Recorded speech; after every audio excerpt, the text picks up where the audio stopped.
It's time now for a look. It's time now for a look at latest in local news. In the news, saying the dramatic expansion of the eligibility in the state of Georgia. And Governor Brian Kemp announced this week that beginning today, any Georgia adult 16 and over is eligible to receive the vaccine. Again, this is the expansion after less than 2 weeks after state expanded eligibility to people age 55 and older and those suffering high-risk medical conditions. Category defined so broadly it encompasses more than two-thirds of the state's adult population. And on Tuesday, Kemp told Georgians to confirm your spot in line as quickly as possible. And Kemp says he's set to receive his shot this Friday. And Kemp says this is our ticket back to normal. He says we're getting closer to that point every day. Currently, about 1.1 million Georgians are fully vaccinated in the state of nearly 11 million people. And more than 2 million have received at least one shot, including roughly three-fourths of Georgia's senior citizens. Again, the announcement came Tuesday, but it all gets underway today. And Governor Kemp says people should sign up for the vaccination shot as quickly as possible. Georgia General Assembly will soon make final decisions on new election rules after a Senate committee voted Tuesday for ID requirements, drop box limits, and mandatory weekend voting hours. Vote sets up a debate between Democrats who say the proposals would make it harder to vote, and Republicans say they're simply protecting the integrity of the election after the questions were raised over the results of the 2020 presidential race and the two Georgia Senate races here in the state of Georgia. The Senate Ethics Committee voted along party lines to advance House Bill 531, which could soon receive a vote in the full Senate. House Committee passed a different election overhaul bill on Monday. Lawmakers will have to negotiate final versions of the bills before this year's session ends. And again, the session ends on March 31st. Also in Atlanta, under the Golden Dome, a House panel approved legislation Wednesday that would require drivers to learn how to best interact with law enforcement during a traffic stop. State Senator Randy Robertson, a Republican and former police officer, says he filed the bill in response to traffic stops that end in violent interaction between drivers and law enforcement. Senate Bill 115 comes less than a year after Rashard Brooks, a black man, was killed by an Atlanta police officer who had questioned him for being asleep and intoxicated in his vehicle at a Wendy's parking lot drive-thru. Senate Bill 115 would require the Department of Driver Services to work with the Department of Public Safety to create a course that would teach best practices of what a driver should do during a traffic stop. The curriculum would be part of the instruction given to new drivers and those who need to take driver improvement courses.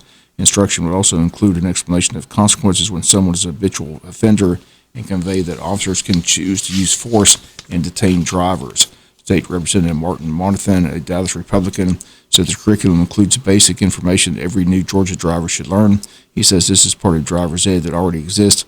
He says it's about making sure they know what to do when the car is pulled over and what is part of law enforcement responsibility is. Republican members of the House Motor Vehicles Committee rejected a proposal from the Democrats to include teaching drivers about their constitutional rights, such as their right to refuse an unreasonable search and seizure.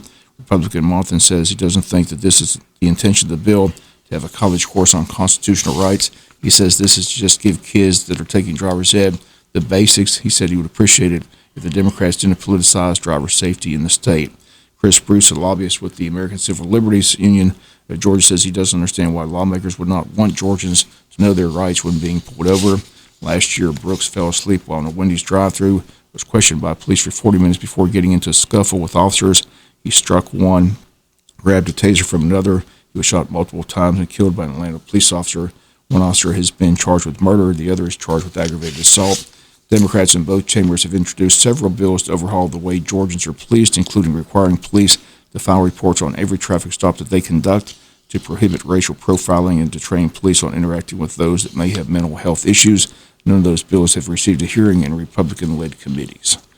We'll be back with more news after this word from our sponsor or the commercial messages, so please stay tuned.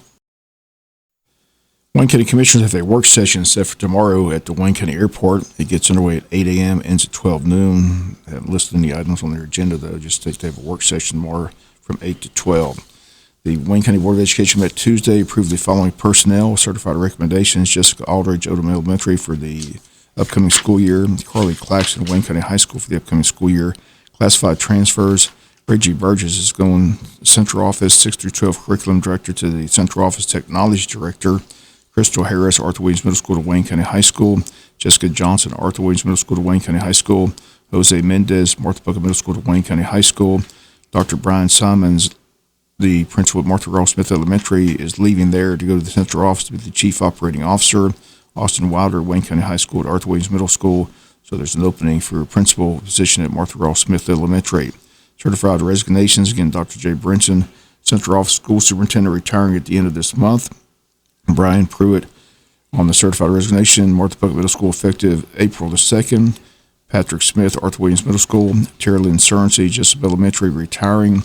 Barbara Vaughn Moss, Wayne County High School, retiring. And Bubba Walker, Wayne County High School. Again, Coach Walker leaving Wayne County and heading over to Appling County to be with Coach Jordan Mullis and his staff. One classified transfer, Nicole Landon, the Wayne County High School Athletics Secretary, is leaving that department. She's going to be the new School Superintendent Secretary.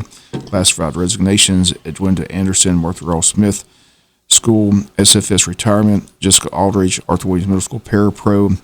Janice Daniel, Odom Elementary Parapro, retiring. And Cynthia Moore, Arthur Williams Middle School Parapro. And all that personnel approved Tuesday night at the Board of Education meeting. Reminder, this Saturday from 10 to 12, Unity Church of God is the annual Easter egg hunt. The event sponsored by WIFO WLP and Unity Church of God. Once again, the grounds at Unity Church of God. This year's it's a drive-through event, as you'll just drive up and a bag of candy and prize will be handed to you. Hopefully by next year, back to a normal Easter egg hunt on the grounds, but still due to the pandemic, still precautions in place. But plenty of candy for the kids and some eggs with some great prizes inside. Again, that's taking place this Saturday from 10 to 12 noon at Unity Church of God. People will be directing traffic and show you where to drive up to receive the bag of goodies. Come on out. Again, this Saturday Easter egg event from 10 to 12 noon at Unity Church of God. We'll be back with some final news notes after this word from our sponsor, the commercial messages, so please stay tuned. Final notes and news, the Jesup Downtown Development Authority is having an event called Shop, Hop, and Egg Hunt a week from today, Thursday, April 1st. They're going to hide 20 golden eggs in downtown businesses. Eggs will be found and redeemable for a $50 gift certificate to the businesses where it is found. Again, that's taking place a week from today, Thursday, April the 1st, in downtown Jesup. Wayne County Chamber of Commerce getting ready for their quarterly membership luncheon, Tuesday, April 20th. And Ray Near Advanced Materials is presenting the State of Education announcement of the Page Star Student and Star Teacher of the Year. Again, tickets are available and they're on sale now. Early bird special, $25 rate now through 12 noon Wednesday, April 14th. A $35 ticket for non-members and members and walk-ins after Wednesday, April 14th. And make your reservation now. Call the Chamber at 427-2028. Guest speakers on the program will be Sherry Bowen, Principal and Director of Solid Rock Christian Academy, Dr. Sean Kelly, School Superintendent of the Wayne County School System, Dr. Lonnie Roberts, President of Coastal Pines Technical College. Again, that event taking place on Tuesday, April the 20th. And a reminder, we've got School Superintendent Dr. Sean Kelly tomorrow as our special guest here on the World Famous Butch and Bob Show, his first sit-down interview. Again, that's tomorrow on the World Famous Butch and Bob Show, School Superintendent Dr. Sean Kelly. And one final note, each year the Chamber hosts a cookout for elected officials and a guest for the opportunity to say thank you for all they do for the community. This year's event is scheduled for Thursday, April 22nd at 6 p.m. at the Farmers Market. Again, elected officials asked to put that date on their calendar. Again, the event Thursday, April 22nd at the Wayne County Farmers Market. That's going to do it for latest in local news. Sports comes your way in a few minutes. Bob Morganson, have a great day.